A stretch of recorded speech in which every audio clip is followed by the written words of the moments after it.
कलवरी के पास खड़ा हो, खून की धारा देखता जा, तेरे पापों का यही दाम दिया है मसीह यीशु ने।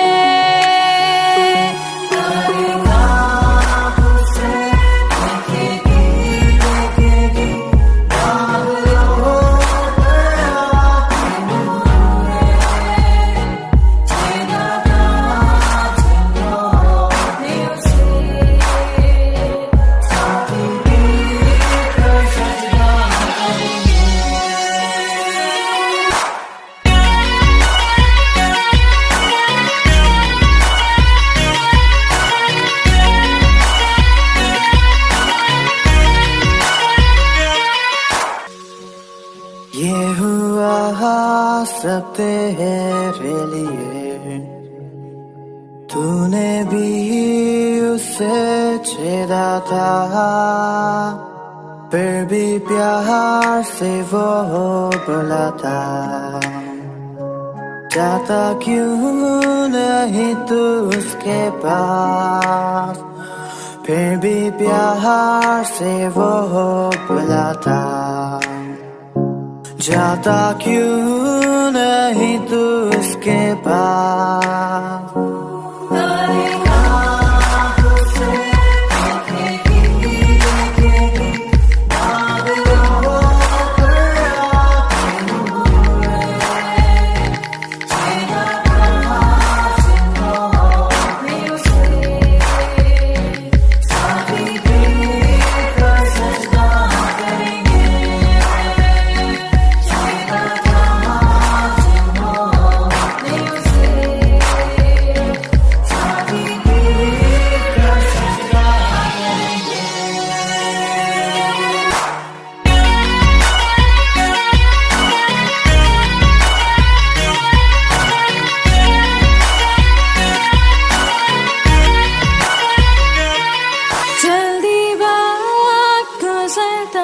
चाहता है, रात अंधेरी आती है, तौबा कर दरवाजा होगा बंद, कुछ ना होगा वे पछताने से, तौबा कर दरवाजा होगा बंद, कुछ ना होगा फिर पछताने से।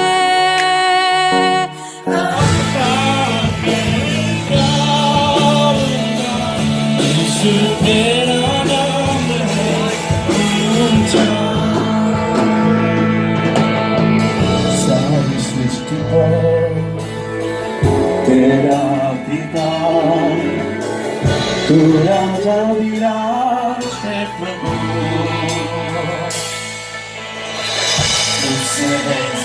हम प्रभु परमेश्वर को धन्यवाद देते हैं आज की सुबह के लिए कि परमेश्वर ने आज की सुबह एक बार फिर से मुझे आपको दी है कि हम परमेश्वर पिता के पवित्र चरणों में आकर उसकी महिमा करें।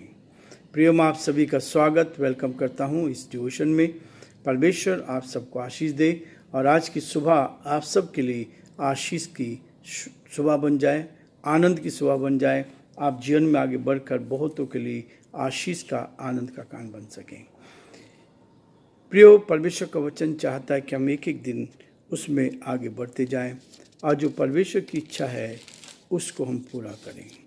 पहला थिस्सलुनीके उसका पहला अध्याय का अध्ययन हम कर रहे हैं। प्रभु का धन्यवाद करते हैं कि परमेश्वर ने अभी तक हमारी मदद की है और हम 1 पद से लेकर 6 पद तक देख चुके हैं। आज मैं 7 पद से लेकर आपके सामने पढ़ना चाहता हूँ। लिखा है, यहाँ तक कि मकिदुनिया और अखाया में के सब विश्वासियों के लिए तुम आदर्श बने।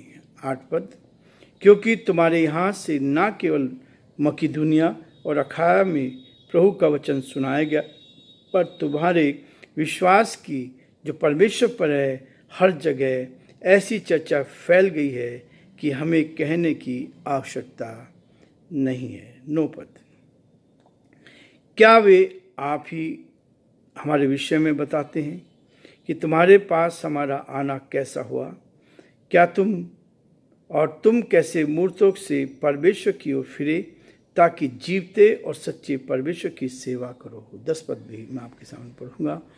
और उसके पुत्र के स्वर्ग पर से आने की बाट जोते रहो, जिसे उसने मरे हुओं में से जिलाया, अर्थात यीशु की को जो हमें आने वाले प्रकोप से बचाता है, आने वाले प्रकोप से बचाता है। परमेश्वर हमारी मदद करें ताकि आने वाले प्रकोप से हम बचे रहें। भयंकर स्थिति होने वाली है, पूरी दुनिया में भयंकर स्थिति होने वाली है, इसलिए वो इन सारे प्रकोपों से प्रभु हमें बचाने की सामर्थ्य रखता है, ताकि हम उसके साथ साथ आगे बढ़कर अपने प्रभु परमेश्वर को हम धन्यवाद देते चले जाएं। प्रार्थना करेंगे। जीवते और सच्चे विश्वास के योग्य परमेश्वर, आज की सुबह के लिए दिल की गहराई से धन्यवाद। रात्रि के मीठे विश्राम के लिए आपका धन्यवाद। प्रार्थना विनती प्रभु, दिन भर संभाल, आपका हाथ साथ बना रहे, ताकि जो आपकी योजना है, जो आपकी इच्छा प्रभु जीवन में पूरा होने दे। और पिता, आपकी महिमा को देख पाएँ, आपके हाथ को देख पाएँ, आपकी सामर्थ्य को देख पाएँ, आपकी शक्ति को देख पाएँ, और जो आपकी योजना उसको पूरा कर सके। बड़े आदर के साथ, दीनता के साथ, नम्रता के साथ पिता परमेश्वर अपने आप को आपके हाथ में सौंपते हैं। यही प्रार्थना करते हैं, आपकी उपस्थिति हर कदम पर बनी रहे, आपका हाथ बना रहे, आपकी करुणा बनी रहे। हमारे सारे श्रोताओं के लिए, सारे भाई बहनों के लिए प्रभु हम प्रार्थना करते हैं, हर एक की रक्षा कर। मदद जो बीमार है, परेशानी में, कठिनाई में, आप उनकी रक्षा कर प्रभु। हम विशेष प्रार्थना करते हैं हमारे भाई अरविंद लाल के लिए प्रभु जी, जो जयपुर के रहने वाले हैं, आपके हाथ में सौंपते हैं। आपने उनको संभाला, आपने उनकी मदद की, सहायता की। इस समय जब प्रभु हॉस्पिटल में है, हम प्रार्थना करते हैं आपका दया का हाथ उन पर बना रहे, आप उनको छू लो, उनको चंगाई दे, ताकि वो स्वस्थ होकर परिवार के लिए, हम सब के लिए आशीष का, आनंद का कारण बन सके, और जो आपकी योजना पूरी की जाए। और भी जो भाई बीमार हैं, परेशानी में है, कठिनाई में है, हम उनके लिए प्रार्थना करते हैं, आप उनकी भी रक्षा कर, ताकि वो भी आपके नाम में प्रभु जी आगे बढ़ते जाएं, और जो आपकी योजना पूरी की जाए। बड़े आदर के साथ, दीनता के साथ, नम्रता के साथ प्रभु जी हम इस प्रार्थना को अपने प्रभु, अपने उद्धारकर्ता यीशु मसीह के नाम से मांगते हैं, आमीन। प्रिय परमेश्वर का धन्यवाद करते हैं कि परमेश्वर हमारी रक्षा और मदद करता है, ताकि हम परमेश्वर के नाम को धन्य कह सकें। और कई बार ऐसी घटनाएं हमारे बीच में घटती हैं जो हम समझ नहीं पाते, अचानक ही। हमारे भाई अरविंद लाल जो जयपुर के हैं, परमेश्वर का धन्यवाद करते हैं कि परमेश्वर ने उनकी रक्षा की, मदद की। वो इटर्नल हॉस्पिटल में एडमिट हैं। प्रार्थना करें प्रभु उनको संभाले, और परमेश्वर का हाथ उनके साथ बना रहे। सुबह 6:30 बजे उनकी पत्नी का फ़ोन आया मेरे पास। प्रभु का धन्यवाद हो कि रास्ता खोलने वाला परमेश्वर है, ताकि हम एक दूसरे की सुधि ले सकें, एक दूसरे के लिए प्रार्थना कर सकें। और जब हम एक दूसरे के लिए प्रार्थना करते हैं, तो परमेश्वर उसके द्वारा हमारे परिवार में तसल्ली देता है, आनंद देता है। इस परिवार को प्रभु ने संभाला। हम यही चाहते हैं कि प्रभु का हाथ इन पर बना रहे, ताकि आगे बढ़ते जाएं। प्रियो, परमेश्वर का वचन हर कदम में कहता है, अपने हित की नहीं, लेकिन दूसरों के हित की चिंता क्या करूं, दूसरों के हित की चिंता क्या। इसलिए आज मैं 7 पद के बाद आपके सामने ध्यान रखना चाहूँगा, यहाँ तक कि मकीदुनिया और अखाया के सब विश्वासियों के लिए तुम आदर्श बने। थिस्सलुनीकी कलीसिया के लिए पौलुस फिर से कह रहा है कि तुम एक आदर्श के, मकीदुनिया के लिए, अखाया के लिए, और वहाँ के सब विश्वासियों के लिए एक आदर्श के पात्र बन गए। एक आदर्श लेकर हमारे जीवन में एक ऐसा आदर्श हो, ताकि हम दूसरों की भलाई के लिए और दूसरों के बीच में इस संदेश को लेकर जाएं।